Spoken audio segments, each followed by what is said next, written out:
Steve, over to you.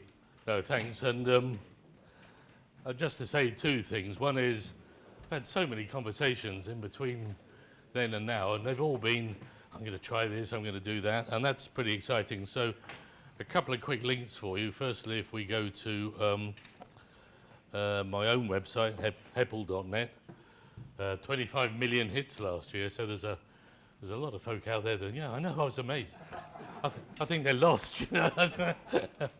But if you go to Heppel.net slash bring your own plant, like that, you'll find a whole lot of stuff about bring your own plant, and you know, with details about what the plants are and everything else. And you'll never remember all that. So really, all you need to really remember is that Heppel.net, learning spaces, the stuff on plants, light levels, right on surfaces, all through your toilets, you know, crucially toilets.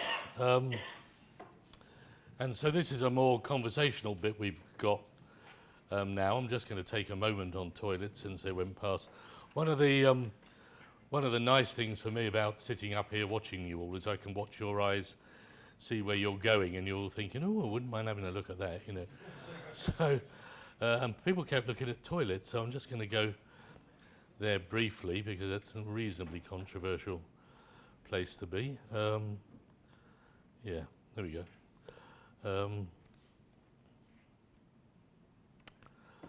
And there's not a lot to say about toilets, except that it's another one of these bleeping obvious things, because I think parents will all tell you kids arrive home from school desperate for the loo. And we know that from the research data, somewhere around 8 out of 10 secondary age girls have never defecated on the school premises. That's a damning figure. And there's a lot of reasons for that, but it means if I've got a bit of a wobbly tum, you know, I'm not going to go to school. So we know that when you get the toilets better, up goes attendance, up goes behaviour, up goes everything. So what do good toilets look like? And, well, let's have a look at some. What they look like is actually, funnily enough, they look like airline toilets. First of all, they're almost always unisex. And anyway, these days, you're getting into all sorts of a mess about what label you put on the door anyway, so they're all going to be unisex, pretty much. Secondly, they are just like airline toilets. They have a door that fits, crucially, and enough of them have a wash basin in the cubicle. You know, if I've had a bit of an accident, a bit of a menstrual moment, or pooed, or whatever, you know, and I want to wash my pants, I'm not going to go out and do it in front of all my friends. You know, I want to be able to clean up in privacy. So it's not rocket science to do that. What you get with these toilets is toilets that kids use. And in design terms, you want them to be near where the children are, because if you've got to say, Miss, can I go to the toilet? You've got to go, whereas Miss, can I use the toilet implies that it's right nearby, like this one in the Caribbean, where we just converted the stock cupboards into toilets and used macerator pumps. You don't need to plumb the things in. These days you can mash up the poo and pump it through a small pipe. So it's all very, very simple. And if you think of it the other way round, if you imagine me flying back from Madrid last night and there was a school toilet on the plane, you were sitting there with your feet sticking out under the door, you know, and you kind of go and wash your hands in the corridor and, you know, throw a bit of paper over the top, you know. Nobody would use the toilet. I mean, this is not... So I've got some bad toilets I thought you'd enjoy watching as well. This one I really gobsmacked with. This is an American school in Florida. And they said, but our toilets are so clean. I said, that's because nobody uses them. You know, and, you know, this is actually higher than the seat. This has been designed by perverts, hasn't it? There's no other explanation, you know. And if you're a 10-year-old boy and you've got a camera in your phone and your mate's sitting there with his pants around your ankle, you're driven by a greater force than you can control to take a picture of his pants. There's no way back, you know. There's like, I'm being led to this, you know. And what boys don't know is how bestial girls can be in their spaces. So, and look at this one. That's my hand. I put my hand between the door and the jamb. So, how much privacy did you have in it? You can wave to people as they go past. Talking of which, the worst toilet I've ever used was this one, which is interesting because it's mirrored on the outside but not on the inside. So you sort of sit there trying to focus a bit, but you can see the entire street. You know? People walk up and check their hair in the window, you know. And I tried to use it. It was impossible to get any kind of result, I think would be the gentle way to put it. And what happens in schools where they're shoeless? I mean, one of the things I go down in history as being a bit crazy about kids not wearing shoes in school. And I have no idea why it works, by the way. You know, you think, oh, well, he probably is 60s old hippie fool here or whatever, you know, but in China they say it's reflexology, you feel the floor through your feet, and it's calming. In India they say it's respectful. In England it feels like home, you know, but what do you do in a shoeless school? And the answer is you just have Crocs outside because it's going to be wet, you know. Boys, do you know the figure? The average man misses the toilet by 1.5 litres per year. So that's and girls in the room sharing a house with 3 men. You know, you need waders really. But so you just step into the crock, use the toilet, come out, step out, carry on. In this school, they put the Crocs in the dishwasher every Friday. So I'm really not sure that's. However, you know, better toilets add up to better learning in a bizarre sort of way. You know. So I was going to give you a couple of case studies of schools and give you some hard. So what do these spaces look like when the kids are unleashed on them and told to make them better? So I've got a little journey here of collaboration, which is rather nice. So we start off in West London, Lambton School, where the kids, some years ago now, we gave them £20,000 to make over a demountable classroom, double classes. They won the prize by putting in a bid that said, we don't know what we want to do. We would like to spend a year finding out what works and then we'll build it. Whereas everybody else said, oh, well, we want to do this and that. You never ask children for their opinion, you never ask them for their research. Is a key difference. Because the research takes you into that metacognition we were talking about this morning. So you can see they went for the tiered seating, the mood lighting, they went for, you know, pretty cool space actually. And we probably got, actually we've got time to hear from them, I think we have. Let's just hear from those kids, because I was doing it because we're in a university space where we were just wrestling before you came in. We're trying to turn the lights so that you were in bright light, but we didn't have the light on the screen, and that's not an option. You know, I can be gloomy and you can be slightly less gloomy, or we can all be really bright, or it's like, damn, you know, this is about agility, isn't it? So here are the kids talking about the space that they built themselves, that they designed themselves. I'll say that as though one could actually see where the video is. I know it's in this folder somewhere. But, well, a kind of interesting thing, by the way, about the LEDs are that they turn it red in the morning. If you watch breakfast television, and you probably don't anymore, it's all got a bit depressing, but you'll find it's all bright red, because red wakes you in the morning. The one thing we really know with confidence about colour is that red really does wake you up and perk you up, and so the ability to change the colour of the lighting, you know, during the day is only an easy thing to do with LEDs. Anyway, let's go to the kids talking about their space, which is definitely here somewhere. Where? Oh, maybe it isn't.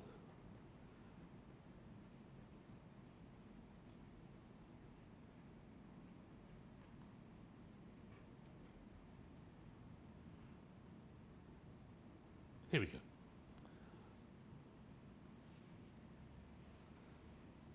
So I made this video for university vice-chancellors, who, to be fair, you know, they need a bit of help.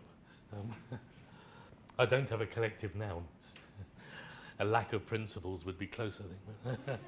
We're going to talk a little bit about university. Tell me a little bit about this space, first of all. What's special? Yeah, what's special about Hang on a space? sec. Classroom was this. So it's just a wobbly cable, it'll get there. There we go. So it got there? Nearly got there. I'll pull out the HDMI and plug it in again. That always works, doesn't it? If you're on the way to Mars, you know, just do a moonwalk and it'll all be well. There's sort of flashing going on up there. There you go. So these here are the kids. Well, let's hear from them, and I'll tell you a bit about. I'll show you their data for their results in a moment. Here we go. Let's start again.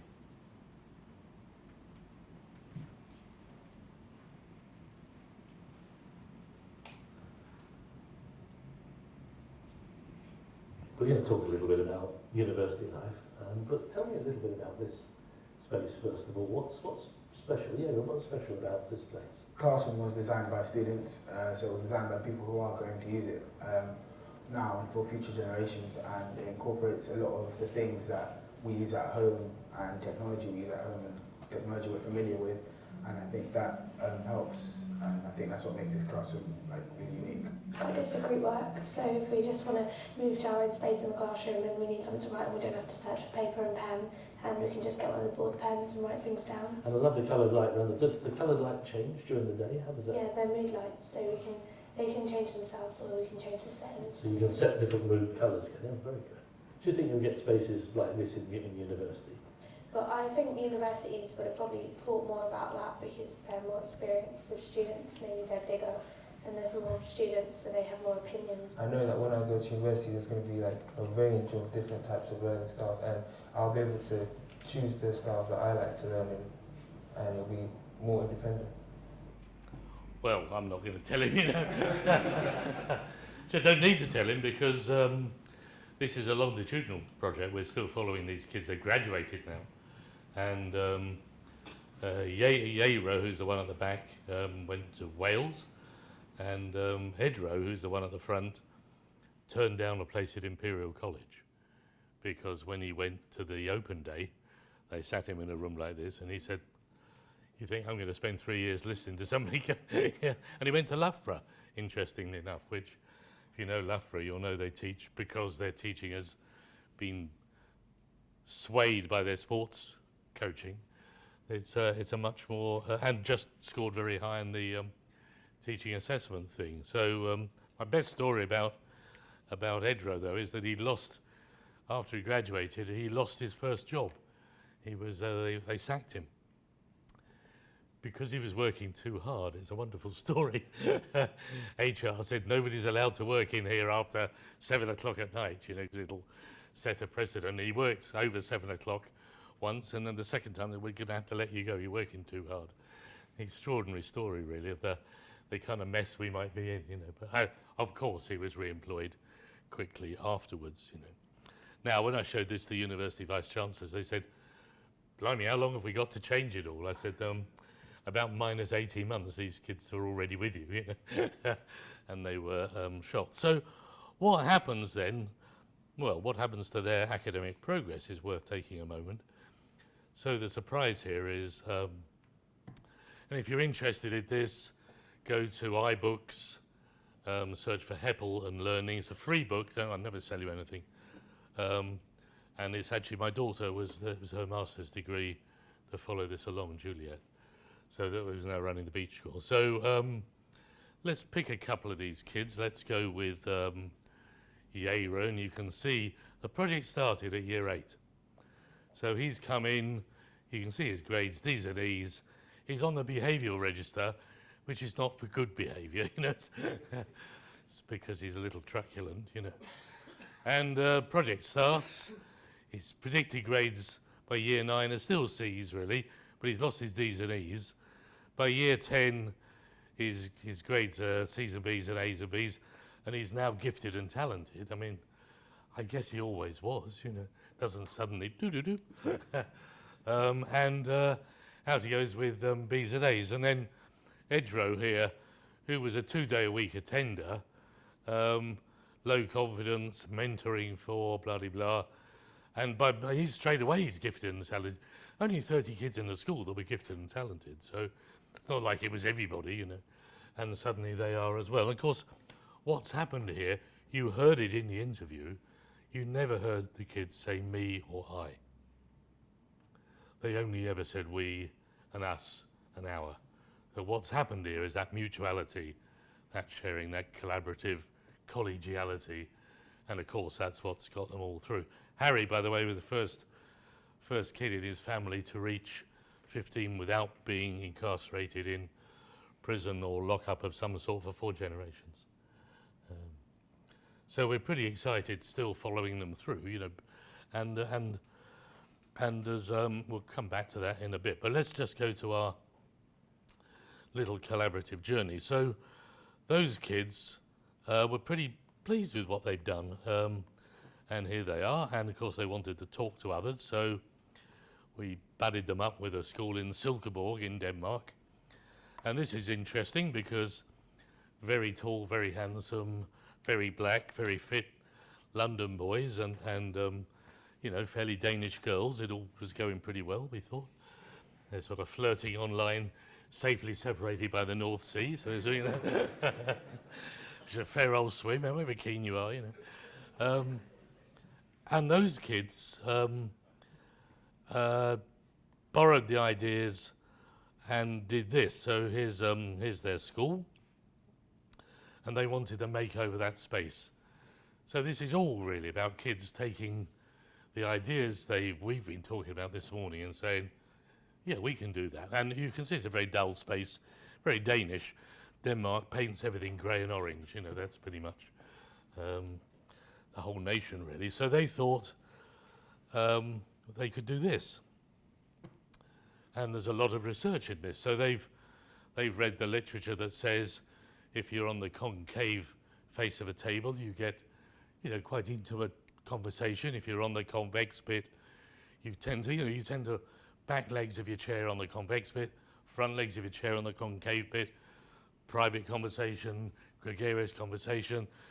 You know, a square table you don't get either, so let's build it like this. They made the furniture, of course, a Skype bar, 1, 2, 3, 4 stations, because they were happy working with other kids in other schools and were learning from it.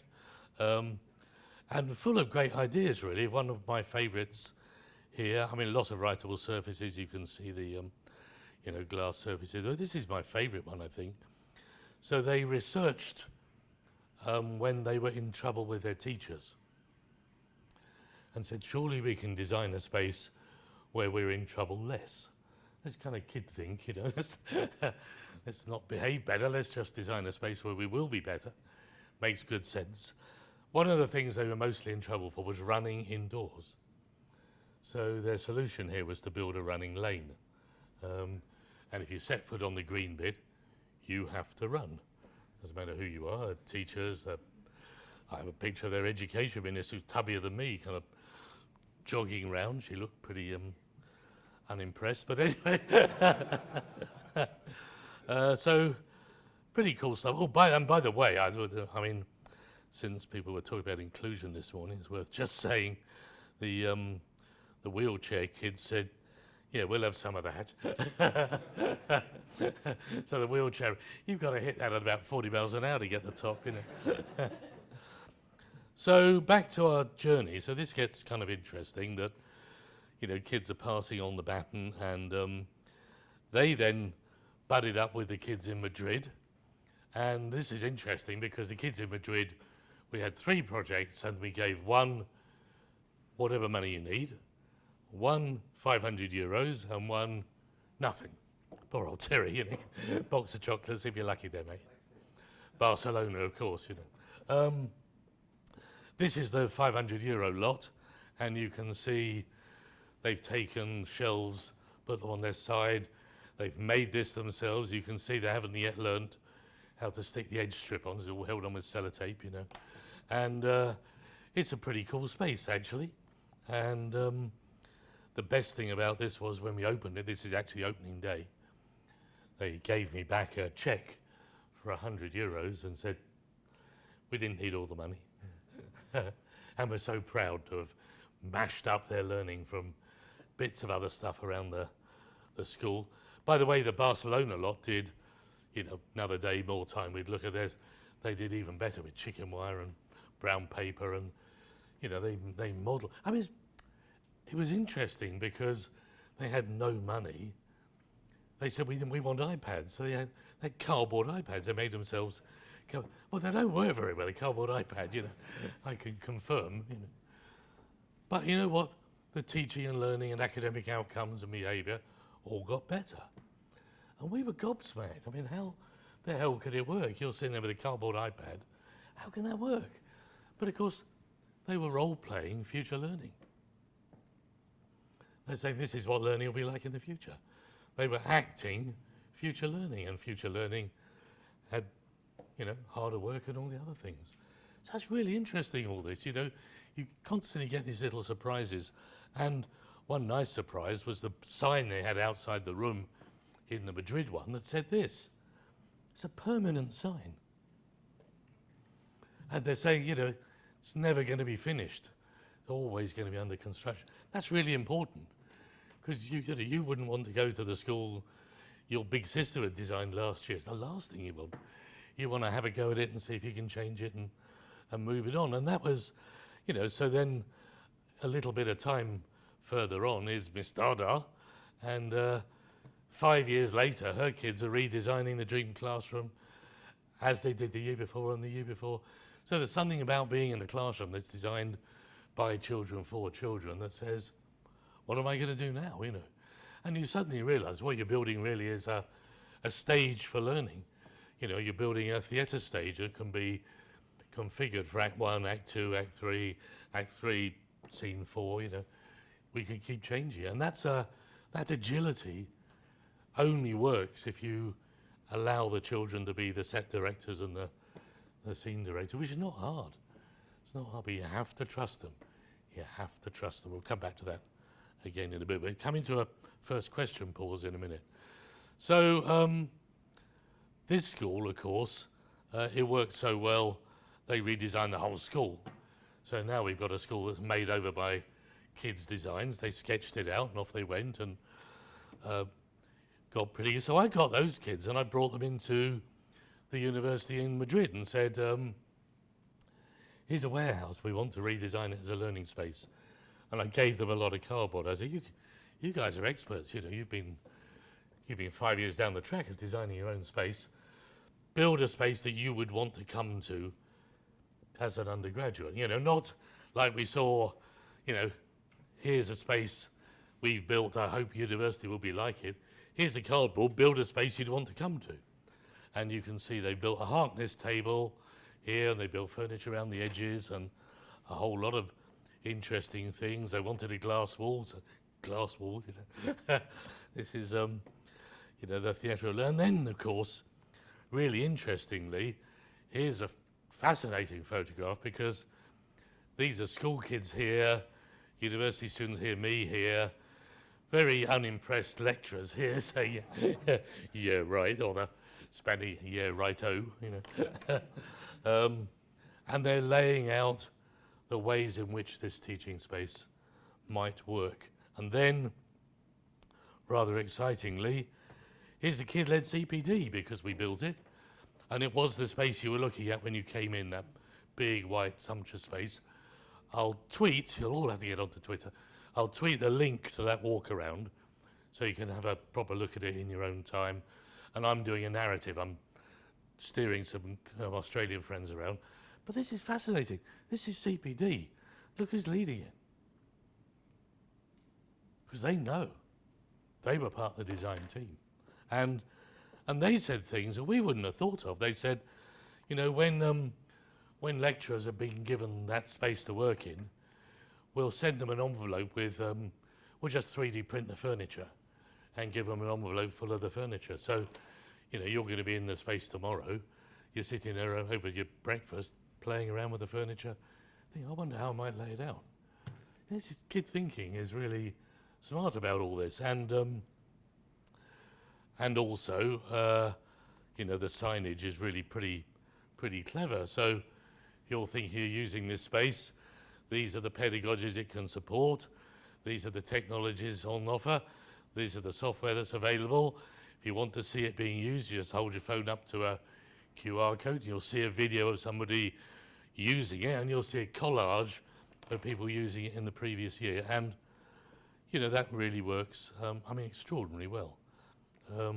And if I just jump across to the space, so yesterday I was in that space, you know, and by the way, now we have, you know, whole boxes of 3D furniture. It's a standard part of the booking system, and the place looks pretty cool, and people use it in all sorts of different ways. But yesterday, I was in there for this. This is an international board of a something or other. I can't really remember why I was there, but couldn't remember why really. And I never thought it'd be laid out like that. So, you know, there is no right way to do it once you build a space that's agile enough to use any which way, and of course folding walls and all the other bits and pieces that just work. So it's an interesting little journey, all that, and let's take a pause and ask me some questions about that student-led bit first of all, and then we're going to look at some whole schools that are still really picking up on some of the things we've been looking at in the morning. So you don't need to worry about whether you're going to ask me a question. Whoever catches that, you ask the question. That's easy, really. So, and thank you for your excellent bags. They make great. Yeah, what would you like to ask? And then you get the fun of throwing it to somebody else. Hats. How do you select the particular children who take part? Is it important that they are, you know, that they are a particular kind of achiever? Is it having a particular impact on certain? Yeah, so what we do is we say to them, are you interested? And if so, write me a letter saying why you, and we accept everybody who writes. And so here's another example of that that's quite interesting. This is, we were looking at buying technology in for a brand new school, and we thought we'd get the kids involved. So these are reception kids, and these kids are, well, a little bit better, a little bit older, not better. You'd wish. Goes the other way. And these guys are running the thing, so they're pretending to be teachers, first of all, you know. You'll sit on the floor. And then, and the question here is about what technology should we buy for the school? You know, properly their voice. This isn't tokens, so this isn't a school council, you know, 12 kids that nobody likes who get asked about the toilets once a year. This is properly, tell us what you think. And here they are, so the first thing they did was Skype to another school and say, what have you got? What are you doing? You know, what are your ideas? And then they start sitting down and drawing. And then, of course, by the time we get to here, I can't tell the difference between the big kids and the little kids because they're all part of it. And then they present me their ideas. And look how serious these little moppets are looking. And I said, well, ladies, you know, what's all this about? They said, well, we've been thinking about how do we get the computers home safely? And the only way to do it, we think, is to have something that will fit in our lunchbox. So it'll have to be small enough to go in the lunchbox. Now, what you learn from that, of course, is they're expected to take them home. You know, they don't have a trolley in the classroom and leave them behind. And they're worried about it being their one. And this lad, I love this lad, little Isaac, you know, he said, these are eyes on my computer. I want it to know that I'm in. And I want the school kitchen to know that I like sausages.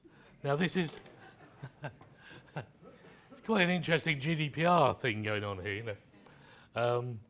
But you knew at that point that he wasn't going to accept a computer, that your computer isn't going to be the same as yours, because you like sausages and he doesn't eat them, you know. So suddenly we've already learned that the sausages need to be different. And I'll tell you what, you should have been there the day the IT suppliers came in to make their presentation, and we had the fun of saying to them, I hope you make it through to the shortlist. You're seeing the kids in the morning, and if they shortlist you, I'll see you in the afternoon. And people were cross, you know. The people had arrived in big BMWs, very shiny, you know, and they were rejected by 9-year-olds, you know. But the 9-year-old said things like, I asked him a question, and he answered it to my teacher. If he's not going to listen to me now when I'm interviewing him, there's no chance it's going to happen later.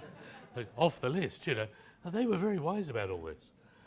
So, you know, just if they show interest, sorry, long answer to it. So if they show interest, count them in, you know, that's really the quick answer. Throw it at somebody, just go on, that's if it lands close to you, it's you, there's no, you know. All the places you worked in the world, what are the countries that are most willing to listen and learn? Oh, I think And vice versa, and what are the ones that don't really take it on, not having taken on board? yeah, it's a good question, really. And I suppose, I think it's a cop-out answer which says no one country. But actually, you can sort of divide the world into two bits. 2/3 who say education is a cost to be mediated. What's the least we can do it for? And 1/3, and that would be, you know, Singapore and some others, who are saying, we know we'll get the money back in national income, but what should we spend it on?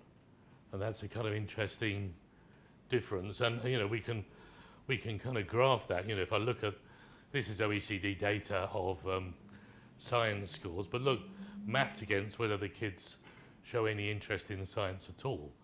And you can see these guys think they're doing pretty well. You know, woohoo! Our kids know everything there is to know about science, but they're never going to get a job in science. You know, I mean, a simple test. Hands up if you're holding a Nokia phone today.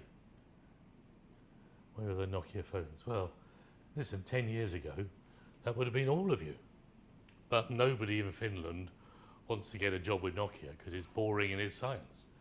So over here, you know, Mexico, Brazil, Chile, they know sod all really, but they're having a good time, you know, and I'm not sure. And they have a vigorous illegal drug industry as well, you know, interestingly. But look, there's nobody here. There's nobody here. So, you know, the answer to your question should be, everybody should be saying, how do we get to be here? But there are very few people saying that. And that's, you know, but the very few that are, Saudi Arabia is one, you know. The very few that are mostly not in Europe, not in North America, which is interesting. South America. Did you ever play that game, that board game Risk? And you know, well, you know, you always win it by winning the kind of Middle East, don't you? Really? That's probably true of education as well, I suspect. Go on, chuck it at somebody. Let's have our third question, and then we'll get to a well caught straight to the netball team. You know. So, I mean, it's great to get the kids involved and get them to make decisions and things, but so many things in doing up the school estates, and they're so time They are. driven. And They are, yeah. do you think there is actually scope to be able to take on these methods on a larger scale? Yes, I mean, you've got to come at it gently, and you remember that those of you who are involved in those learner activities with the BSF program, you know, where, you know, 3 bidding teams would all come in and say, we want to talk to the children about, and they were like, yeah, right, you know, you've got to say, let's get the toilets right, number one, you know, and we really want you to be in, you know, we'll send you to look at some toilets. Kids would go to New Zealand to see good toilets. They really care, you know. So give them small things to get them in, and you know, don't be surprised. You know, when we did Classrooms of Tomorrow, which was great fun. You know, this was you know, great. I don't know if any of you were involved in this project, but came before BSF, and you know, look, lovely words from the. These are words you. Do you remember when people used to say these words from the department? You know? Did fun? What? Curved? Oh, Michael go banned curved walls, you know. And what we built there was this. Well, actually, I'll let you have a little tour with some girls. So we did this with Future Systems. These are fiberglass classrooms. We did the whole thing with the kids, and this is what we ended up with. Well, this is the Ingenium, and this is what our project is about. And it's basically a classroom. It's called Classroom of the Future, and it's in our school. It's like an ordinary classroom, but it's much bigger and it's much more spacious. And Just to say, it's not bigger. It's just got very little furniture in it, so it felt bigger. You know. It's a lot different in some ways, but even though we still have ordinary everyday lessons inside it. Basically, students were asked what kind of learning environment they would like to work in, and that's what they came up with. So you've got the wide open doors, you've got the colour, you've got all the space, and you don't get the teacher-student barrier anymore. It's kind of broken down and they work together, whereas in classrooms the teacher's telling you what to do and you're reading from a textbook. This is more, you discover your ideas and you're learning in your own way, and students can adapt to it so well. It's a better environment to learn in, and you're more open and confident, and you're learning from each other as well as the internet or books. Because all that was 20 years ago, you know, so this is a while back, but some of these things are given. It's worth taking 30 more seconds to see what they were doing. I mean, do you remember when laptops were that thick, you know?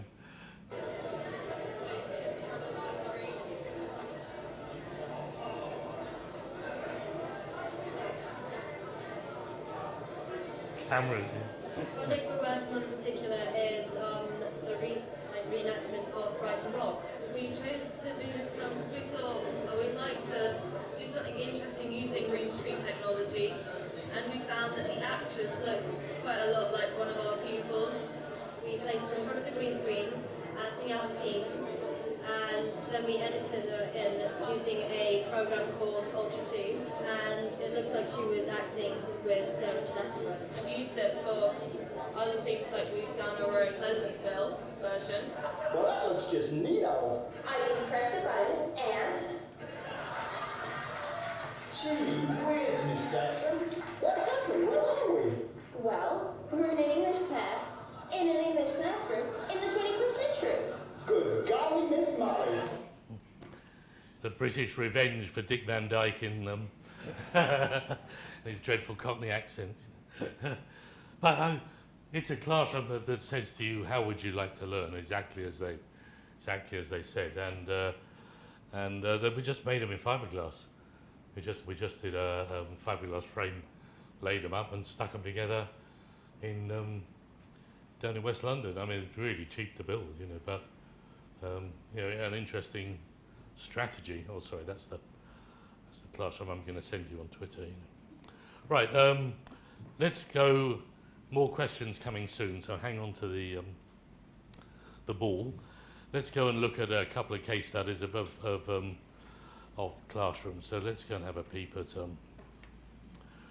where shall we go? Let's go to somewhere posh first of all. So start with Emmanuel College, which is in Adelaide, and I had a lot of fun there with Kevin Richardson, the head. So you can see this is a posh. I don't do a lot of posh schools, so it's quite nice to be in a school this posh, you know. And we made over that building. So hang on to that's the building that's going to go. That's the building that's going to stay. So just cheers. Bye now. So let's do the swap. This is the new building. Old, new, old, new. You know, you can see what we just put steel around it in glass, basically. But you can see that's still there. You know, that one. Old, new. You know, and it's pretty fab. You know, high levels of glass, high levels of light, writable surfaces, very little furniture, lots of space moving around, very social, much longer blocks of time. Just an interesting, and this is what happens when you throw money at the 500 euros Madrid thing, you know, replicating the way that they learn in the workplace. They thought still traditional. They've still got a big lecture hall, you know, But you look at it and you'll see all sorts of interesting features, really. But the key thing is it's zoned, and you go into different places and learn in different ways. So any learning activity, you have a carousel. This isn't sort of Summerhill, you know, climb up a tree and dream for a term. This is, you know, I'm going to sit here and do that. When I finish doing the research, I'm going to do the collaboration. When I finish the collaboration, I'm going to make something as an artifact to evidence my learning. International Baccalaureate, you know, basically.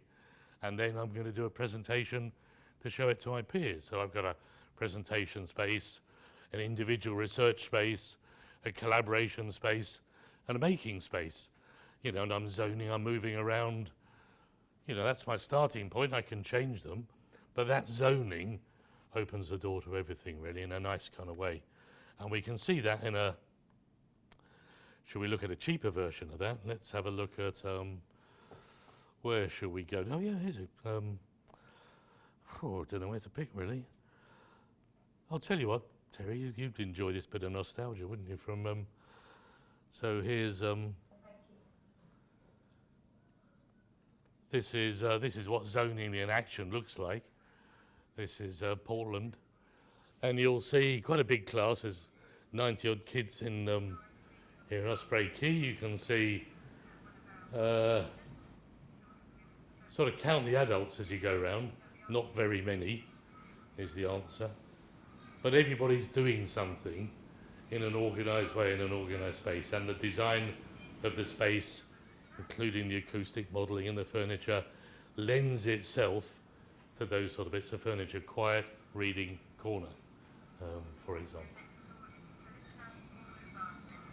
And what I really enjoy is these kids were turbulent, I think, Terry, would be the short version.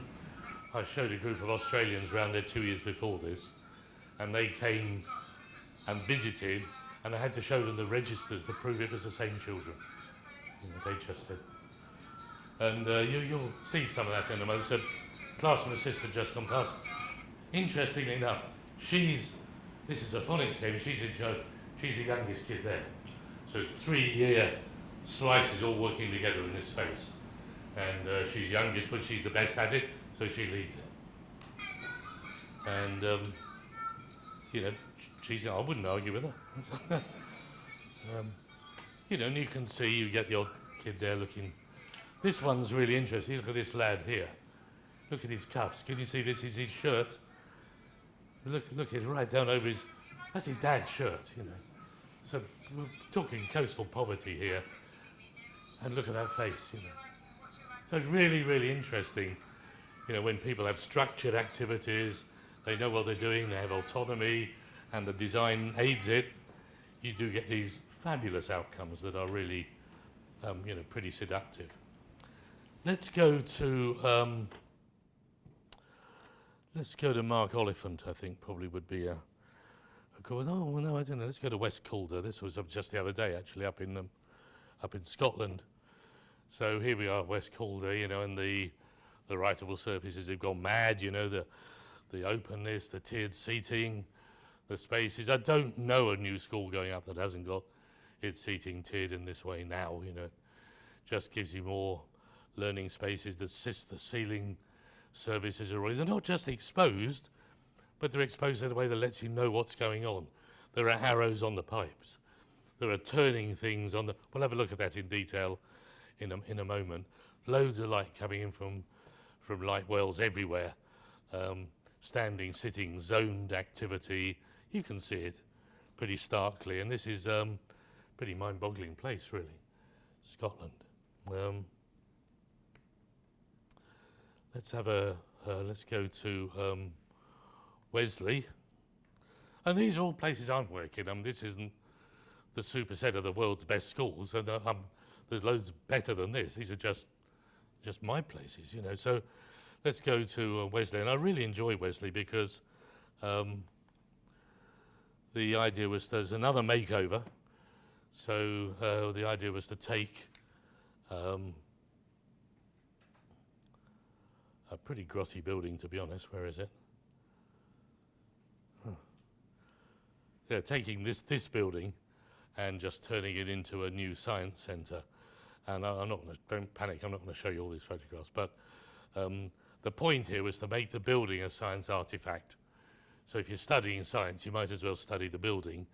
And it's got lovely little detail things like, I really like the potentiometers on the power rail and the whoopsie-days and the teacher override underneath, you know, so you could whoopsie-daisy, sorry, come back. So this little bit here could be any voltage you like from 0 to 30. And so you don't need to carry power supplies around all over the place, you don't. And but the thing I was trying to get to show you in here, which is somewhere, but I have to step through, I think, all the services are exposed. And the electrician that did it, and big media walls, you know, drop zone in the middle, so you can drop things through the middle of the building and measure them falling, and propellers at the bottom. You could put you could hover a small puppy in there, you know, would be, don't know how the puppy would feel about that, you know, but the building is of science. It's of science. But the bit I'm trying to find is hydroponic walls everywhere. But I will find in a minute, oh yeah, laser beams on the roof, blah de blah. The bit, here you go. So all the conduiting we got was transparent. So the kids could follow anything. And it turns out you can buy this regular contract stuff. Defence, if you do any work in defence, is always transparent because you don't want anybody hiding nasty things in there. So they sell plastic piping, same. So kids see everything, and the guy who did the wires was completely OCD. And it was the most exciting thing. He was like, people are going to see my wires, you know. You know, you've never seen more precise cabling. But of course, color-coded, the kids could follow everything along. So the building becomes a learning artifact. And I think for me, that sense that wherever your eyes go, you get led back to learning is a pretty cool thing. So one more of those, and then let's just do questions, really. So where should we go for that? I'm going to go to mock, I think. It's pretty good, because mock here, oh no, that's really not the one we want.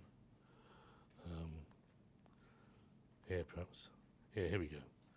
Maybe, no, not even that one. I'm going to go to maybe there. Oh, here, this will do. So Mark Oliphant College, amalgam of 4 schools, and built around a big playing field, 1, 2, 3, 4 schools within schools model, birth to death, you know, tiered seating, but number is everywhere in the school, because when we surveyed the home, there was no number anywhere in the kids' homes, so number all over the place, just challenging you with little, you know, how far is it to Kilimanjaro? No room numbers. This is room 9. Square root of 81 is the only clue you get, you know. Work it out. It's quite hard when you're 5, you know. You've got to have to get there. So it's really interesting. Every kid's name left in the building. Nobody ever leaves. And these big family learning table, big collaborative spaces opened up in the middle, and all the writable glass, all the writable walls. And the really cool thing about this is the data, which I think I might have. Well, I'll tell you the data, perhaps. I'm not sure if I got it anyway there. But when we opened, 4% of the kids got university places, and something, I think 36% graduated high school. They got to 18, did their exams and left. 4 years later, our 4% were 44% at university places. Australia averaged about 29. This is a really poor area. High unemployment, lots of drugs, blah, blah, blah.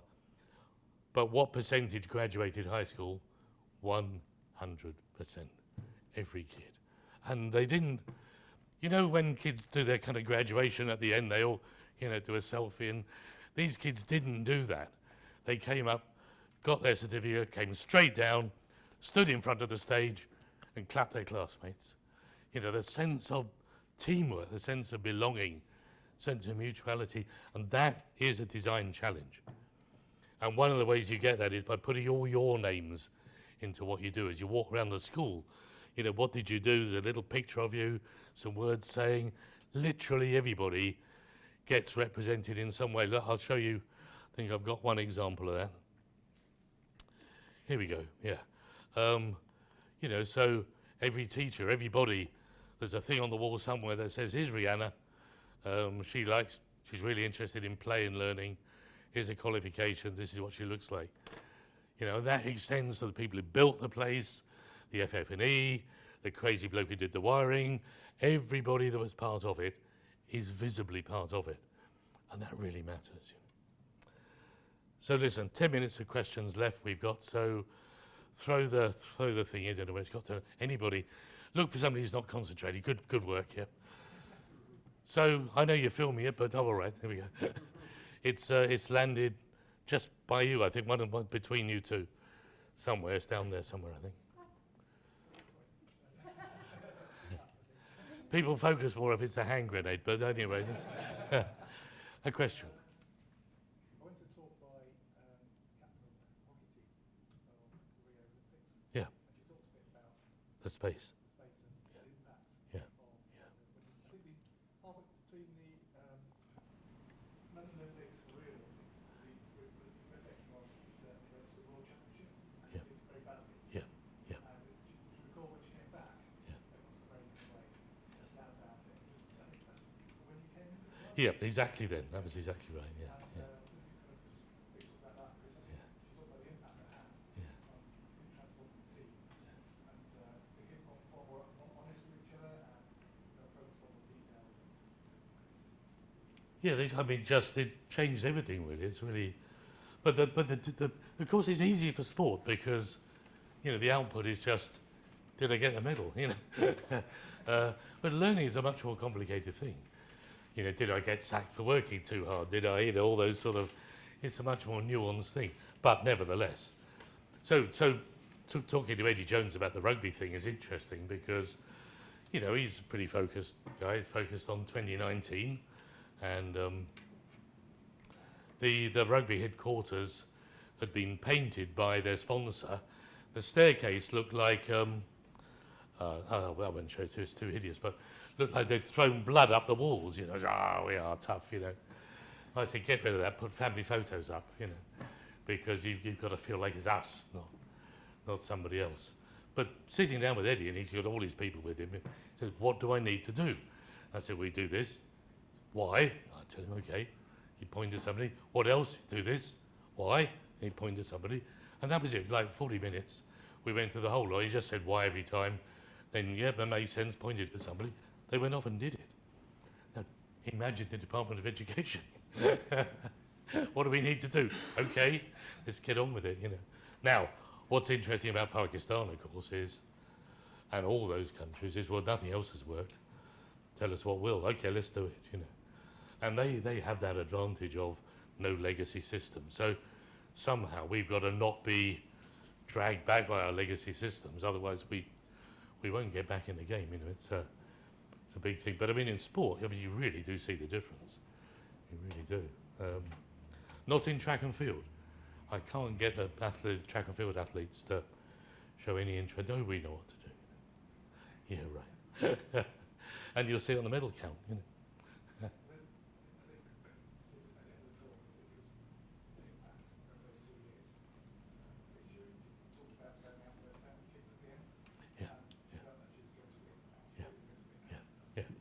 Yeah, because they knew they had an advantage. You could see in her eyes, there is no doubt. She just went out there to put the ball in the net and did, you know, no doubt, you know. So yeah, it's very interesting. But the same thing, you know, I mean, it's a silly thing, but if I go back to Mark Oliphant for a second, I know it's a bit of a, you think, well, yeah, but they didn't win a gold medal. No, they didn't, but if I go to here, the whole school did a world record. And it's a great thing to just say to the parents, here's a Guinness Book of Records, pick one we can win, and off you go. And you do that every year. And I'm kind of walking up to kids saying, oh, aren't you a world medalist? Let me shake you by the hand, a champion. Every kid's a world champion. And what that does to the school is amazing, That's where your 100%'s come from.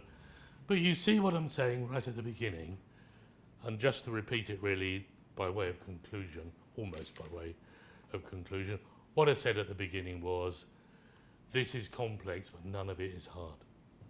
It's all about the little pieces. You don't need to do all the little pieces, but the little pieces need to be done. And you know, you're all here together because you're all part of this whole process. And do your bit, and everybody does their bit, you'll produce something extraordinary. So the last little sort of image to look at really by way of all this is a trivial thing really, but it's here. This is, you know, computers, and computers are pretty good at these things. I've been working in computers since the 80s, and they're good at all this stuff. They do it really well. And people are really good at this stuff. Now, you used to build schools for kids to be good at these things, but there is no work for people to do those things. But building schools that are these things is everything we've been talking about today. And I'll tweet that image for you so you can inflict it on a colleague, you know, but a school that's playful and challenges you for ingenuity. And where's the deep learning? The deep understanding is of your own learning. You know, computers can't do this stuff. You know, I've got a phone and a computer here, they don't collaborate very well. Don't even know each other's name, you know. So we've got to build learning for where the kids are going with all this.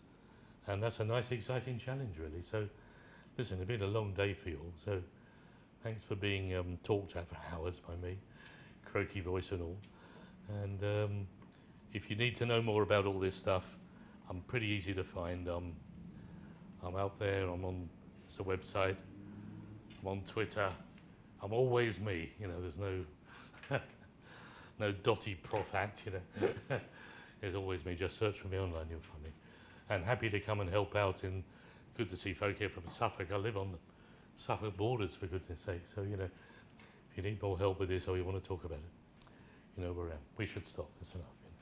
You know. Yes.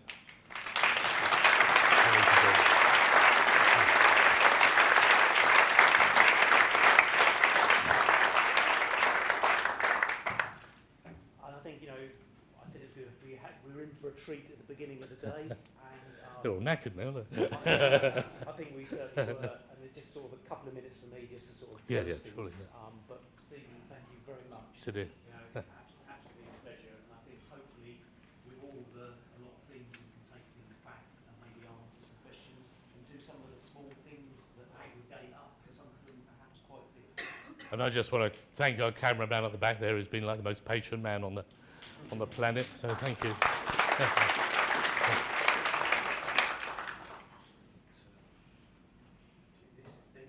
Just shut it, don't worry about those stuff, just...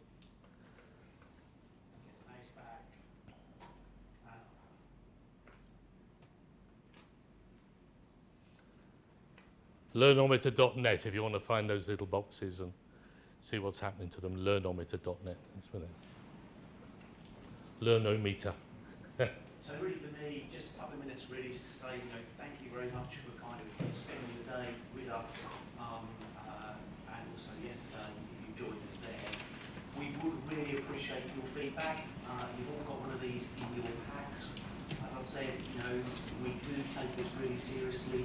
The things that you told us last year, the things that we've done this year, it would be great in 2020 to have a programme and a study day that is bespoke and the things that you told us to do and the things that you wanted us to do. But if you don't put on your feedback form, unfortunately we won't know what you're thinking. So please put your stuff on your feedback form or get in touch with me, Greg or Fiona over the next few coming weeks. A few things in terms of spaces. Free membership really from this year, offering to all local government, central government members. So if you've got a gov.uk web address, email address, you will be able to join spaces for free from now on. So you know, we really do want our public sector, our central government colleagues to have membership spaces and make sure that kind of, we've got as many people in the room when we're talking about public sector things. We need more people to get involved. An event like this does take a lot of organising and lots of people with some great ideas, speakers, and all of those kind of things. But we need more of you to get involved. So please, we'd love to have more involvement. And that's kind of a real plea, I think, for us in the future going forward. Thank you. Just like to sort of just remind you about some of the things that we've heard and seen today. So our two main speakers in this room, David Laws and Stephen Heppel, absolutely fantastic. And I think that's been an absolute pleasure to have heard both of them today. So thank you, Stephen, again.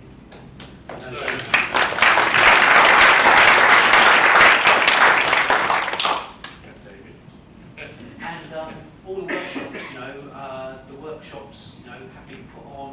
That hopefully are smaller areas where you can explore a particular subject and really delve into something that you've got an interest in.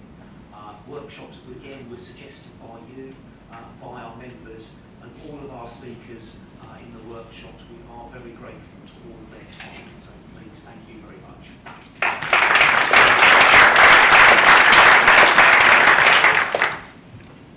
And finally, move forward in terms of our sponsors. This event could not have been put on without all of the sponsors that paid money to Spaces to put this event on. We are really appreciative of those. Many of those sponsors had exhibition stands as well downstairs, and there were also people that exhibited. So really, again, thank you for all of our sponsors and our exhibitors.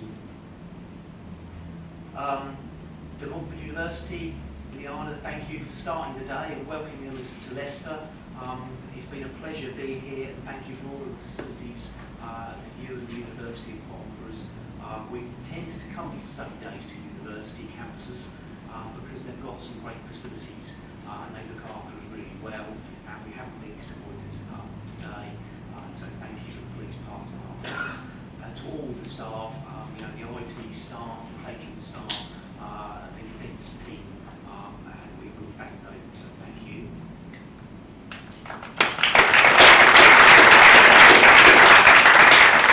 And then finally, just really, there are lots of people that make this event happen. And there are a few people that help on the day. Greg puts an awful amount of work into an event like this. Alan, Nick on the day does all of our IT, helps to make sure everything runs smoothly. Jaden has helped us this year to put on an event like this. And so those three people in particular, and I know there are others that have helped with an event like this, I would like to thank you very much. And thank you to you three for all of your help. So thank you.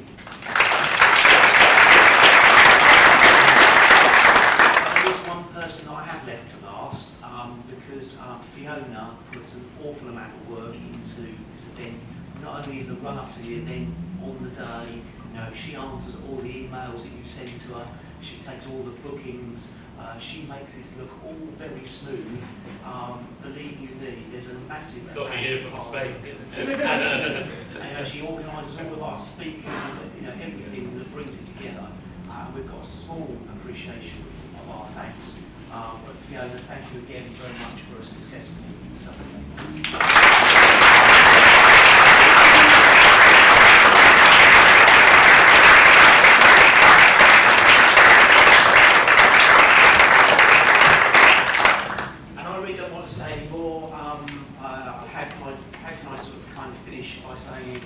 After such a good day's kind of speakers. So please have a safe journey home, and hopefully you will attend one of our events coming up. We've got things like the President's Dinner on the 17th of October in Reading. It'd be great if you could support us at that event. We've got the Spaces Awards and the yearbook. We're busily going around lots of projects at the moment, judging different buildings. So please, support those events. But also there's lots of events happening around the country in the regions. And those kinds of grassroots member events really need you to be there. Otherwise they're not worth us putting them on. So please comment on that as well. So thank you very much. Have a safe journey home, and thanks for participating today.